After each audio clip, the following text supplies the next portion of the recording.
Baik, di sini saya akan coba menjelaskan apa itu metodologi penelitian terlebih dahulu, supaya kita sama-sama punya satu persepsi terkait tentang metodologi penelitian.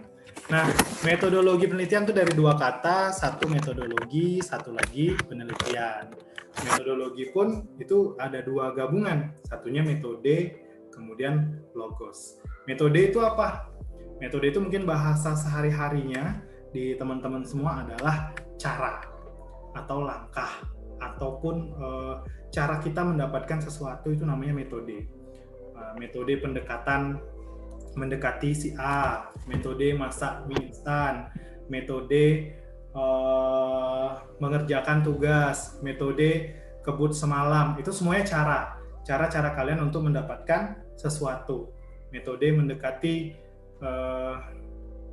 dosen gitu ya, itu semuanya cara. Nah, ketika caranya sudah banyak, itu dinamakan metodologi. Karena apa? Cara yang banyak tadi artinya kumpulan cara-cara tadi itu sudah menjadi sebuah ilmu, atau yang disebut kalau bahasa Yunani-nya itu adalah logos. Nah, makanya ada istilah metodologi. Jadi metodologi itu adalah sebenarnya sebuah kumpulan cara-cara gitu ya. Kemudian penelitian itu apa? Kalau untuk penelitian itu sendiri, itu diambil dari bahasa Inggris, yaitu research. Jadi ada research gitu ya. Re itu kan kembali gitu ya.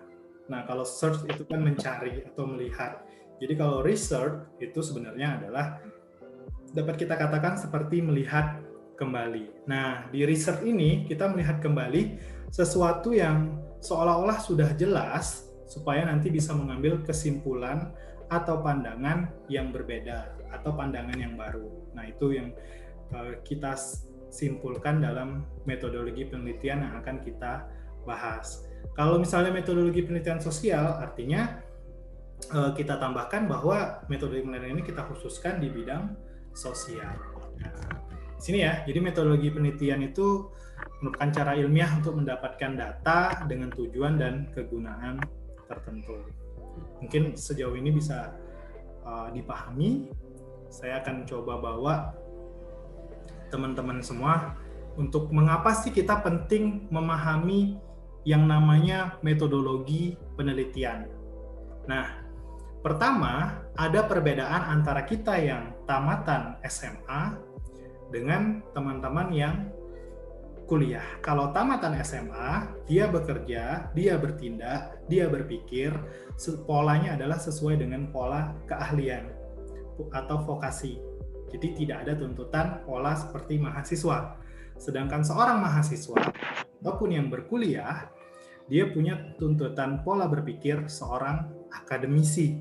Jadi teman-teman semua sudah tidak bisa lepas bahwa saya adalah seorang akademisi, kayak gitu ya. Kalau tidak mau dibilang akademisi, berarti apa bedanya dengan teman-teman yang tidak kuliah? Nah, seorang akademisi itu dia punya kerangka berpikir. Jadi selalu punya kerangka berpikir dalam menyelesaikan suatu permasalahan. Nanti kerangka berpikir itu seperti apa akan kita jelaskan lebih lanjut gitu ya.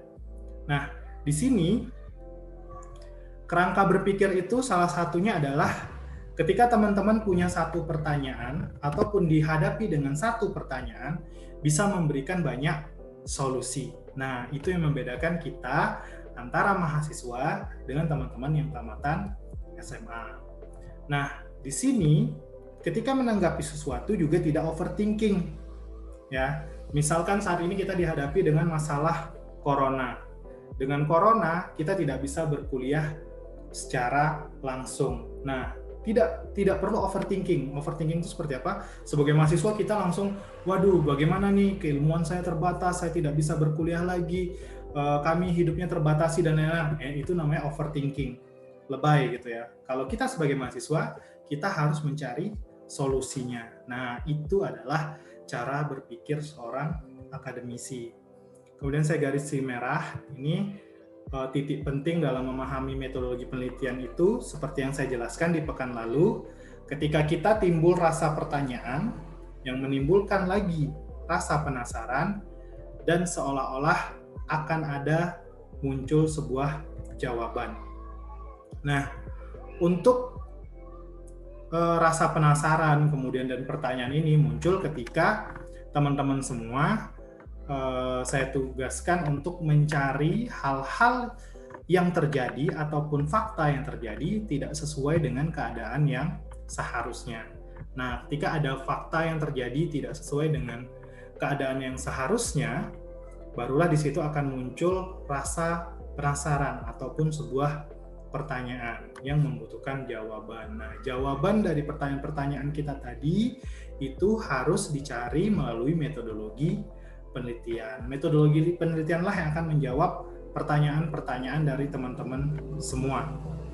Nah, dihubungkan dengan tugas mencari masalah melalui kajian analisis problematika terkait tentang fakta yang terjadi dengan keadaan yang dibandingkan dengan keadaan yang seharusnya, kemudian kita menemukan masalahnya, disitulah kita membutuhkan metodologi penelitian ini untuk membantu kita mencari jawaban.